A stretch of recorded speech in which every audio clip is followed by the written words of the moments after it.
Today I will show you a sci-fi, romance, drama film from 2016, titled Passengers. Spoilers ahead. The interstellar spaceship Avalon can be seen traveling through space, headed to a colonized world called Homestead 2. All of its quarters are empty. The vessel is on autopilot. The 258 crew members as well as the 5,000 passengers are in hibernation. Suddenly, the ship passes through an asteroid belt that's weakening its shields. Power is diverted to the main shield, but the ship is on a collision course with a giant asteroid. Suddenly, the asteroid collides with the ship, causing various malfunctions. The ship begins self-reparations, but one of the hibernation pods activates. The passenger awakened is Jim Preston, a mechanical engineer.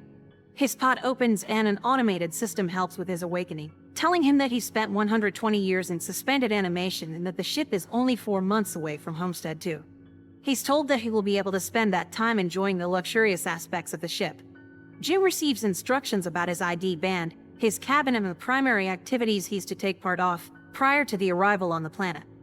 Excited and nervous to meet the people on the ship, he gets ready, leaves his cabin and walks into an automated class meant for an entire learning group.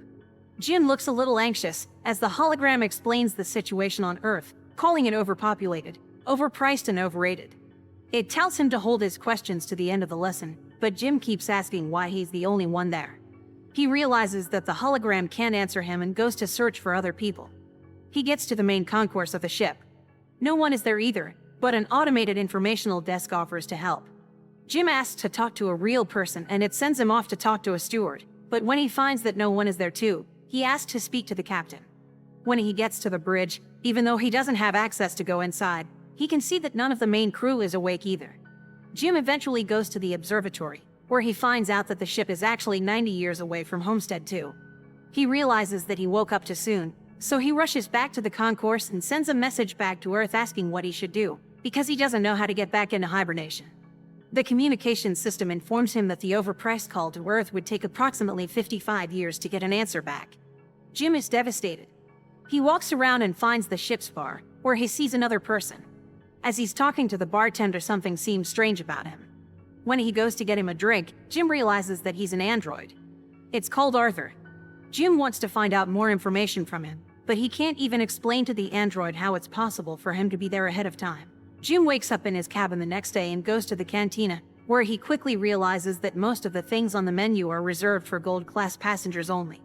He gets his plain coffee and tries to figure out how to fix his hibernation chamber. After he gets all the tools, he manages to get it operating and lies down inside of the pod. But nothing happens. Next, he decides to use the tools he found to get into the crew's hibernation chambers. That doesn't work either. Small malfunctions happen around the ship. Jim keeps returning to the bar to drink, but mostly to talk to Arthur. The android gives him some advice that convinces him to break into one of the gold-class rooms and try to have some fun on the ship. Jim tries all the restaurants, the games, the entertainment system. But as time passes, he becomes even more miserable to be there alone. One day, he gets drunk and wanders around the hibernation pods, when he stumbles into an airlock with spacesuits designed for spacewalks. Jim gets into a suit and goes to the airlock, pushes a lever and then the button to release the airlock door. Once outside the ship, he's mesmerized by the view. He's the only conscious human being experiencing that moment in time. Jim releases the magnets on his boots and floats in space, feeling devastated. He comes back inside, takes off the suit, but goes back to the airlock without it on. He pulls the lever, ready to end it all, but changes his mind in the last moment, runs back inside and slips on a bottle. Jim stands up and is instantly drawn to a woman in one of the pods, named Aurora. He searches for her files in the directory and listens to her passenger interview, becoming enamored with her. Later he's seen sitting next to her pod, still listening to her interviews. Back in the bar, he's reading some of her work and is talking to Arthur about her writing.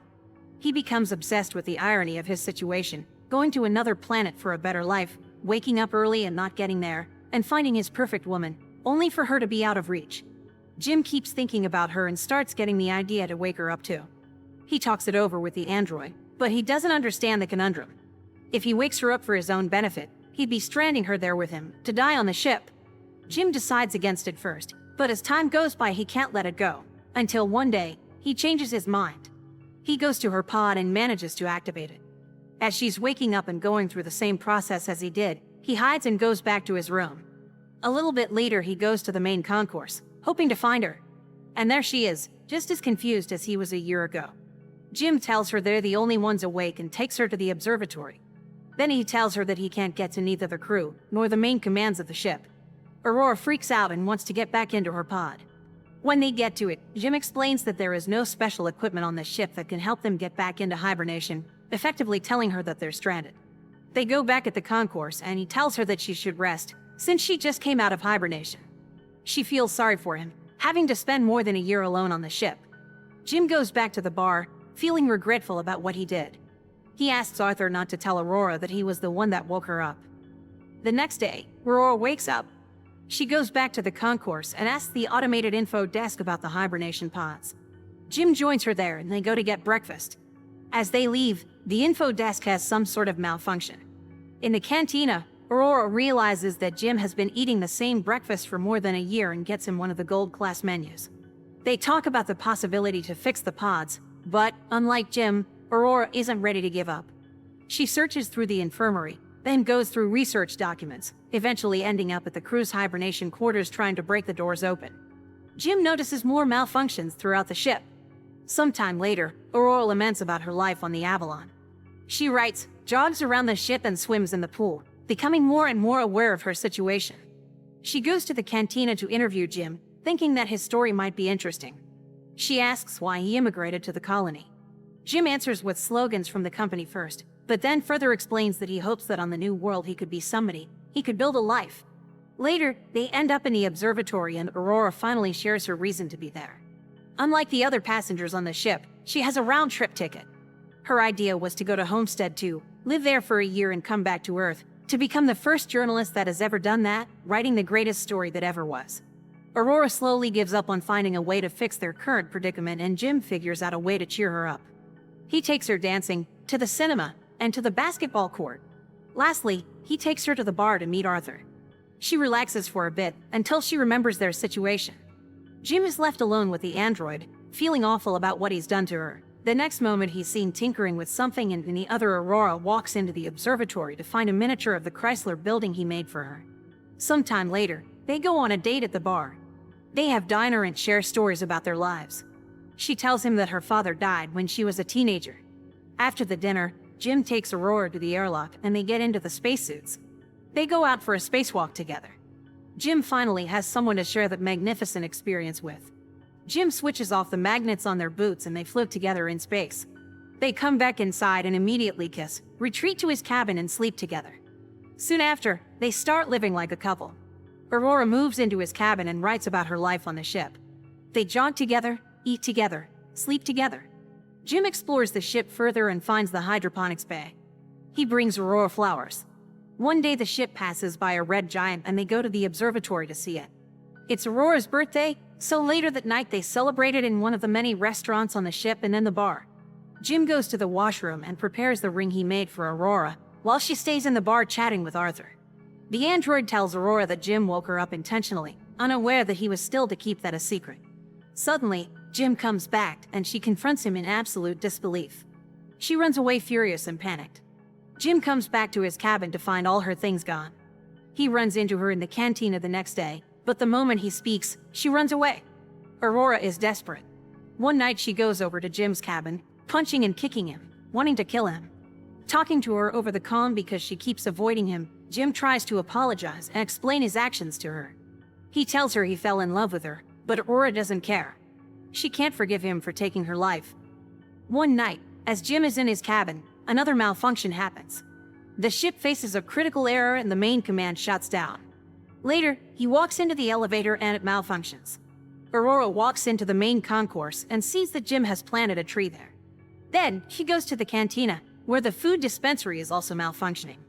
Suddenly, both of them hear the voice of the deck chief over the comms, asking who planted the tree. They both run into the concourse and see Gus Mancuso standing in front of Jim's tree. They introduce themselves and tell the chief about the situation. He doesn't understand how 3 pods could fail. Mancuso takes them to the bridge and he discovers that there is something wrong with the ship, but the information on the systems has to be checked manually. When they leave the bridge, a robot almost falls on their heads and the two of them tell Mancuso that malfunctions have been happening all over the ship more frequently. He says that shouldn't happen, as he shows them how to collect the data. Mancuso checks on the pods when Jim joins him there. He's figured out what happened with Aurora's pod. The deck chief finds what Jim did to be terrible. Later, he's at the bridge checking the collected data when Aurora joins him. They talk about what happened with her pod, but he tells her that he can't do anything about it. Jim walks in with the 16th broken robot. Mancuso feels the hibernation sickness, so he goes to rest, but as he walks out, he coughs out blood. That night, Aurora can't sleep, so she goes for a swim. Suddenly there's gravity lost throughout the ship and she starts drowning as the water from the pool moves with her. The gravity drive resets and she barely makes it out alive. They both run into each other going to find Mancuso. The three of them are back at the bridge, slowly discovering what has been going on with the ship. Mancuso figures out that something happened 2 years ago, taking out a major system. They need to find and fix what has caused the failure, because the entire ship is trying to pick up the slack. If they don't fix it, the entire vessel will be stranded. They go to find the problem, but Mancuso faints, so Jim and Aurora take him to the infirmary. He's dying and there are no treatments that can stop it or prolong the time he has left. Sometime later, the three of them meet in the observatory and Mancuso gives Jim his ID bracelet, tells them to fix the ship and immediately perishes. Suddenly, the lights change to an alarming red and the ship starts shaking. Jim tells Aurora that he needs her help and they run toward engineering, but there's another failure in the gravity drive. And immediately another one that afflicts Arthur as well. Jim deactivates him. They finally arrive in engineering and start looking for the problem. They find it in the power plant and as they open the hatch, Aurora gets sucked in. The asteroid has caused a breach in the hull in that area. Jim gets sucked in too, but he holds onto the hatch as it keeps closing on him. Eventually he gets sucked in too, but they quickly manage to seal the breach. Instantly after fixing that problem, Jim realizes that there is more than one breach in the hull. The two of them follow the trajectory of the meteor and find that it has hit the reactor control computer. Jim thinks he can find replacement parts for it. They find the part and change it, but the process of venting the reactor still fails.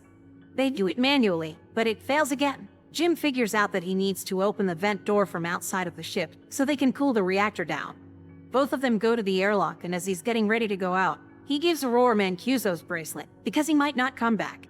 She helps him with the suit and as he walks into the airlock she tells him to come back because she can't live on the ship without him. Aurora goes back to the reactor, where the temperature has hit critical heights. A bolt from the reactor propels into her arm, as Jim is getting closer to the vent from the outside and sees the door. The temperature rises in the reactor room, while he is trying to bypass the vent door to open it.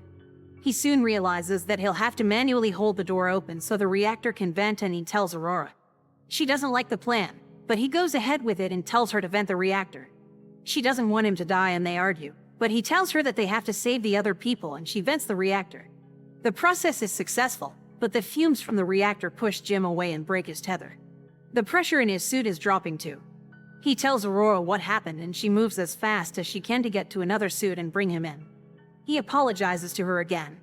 She puts on a suit and flies out to get him, but her tether is too short. She's pulled back, but suddenly grabs onto his tether and manages to pull him in. Aurora drags Jim into the infirmary, only to find out that he's already dead. She uses Mancuso's bracelet to override the medical protocols and to resuscitate him. The medical pod does the work automatically and revives Jim. Aurora forgives him. Later, Aurora fixes Arthur and they give Mancuso a proper space burial. Jim takes her to the infirmary and tells her that he's found a way to use the medical pod as a hibernation one.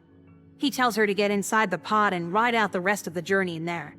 But, as is later revealed, she declines and decides to stay with him, awake on the ship. Jim finally proposes to her and they live out their lives on the ship. 88 years later, the Avalon arrives on Homestead 2. The crew wakes up and finds the ship in a very unexpected state. Aurora leaves them a message, retelling the story of the life her and Jim had on the ship while the rest were sleeping.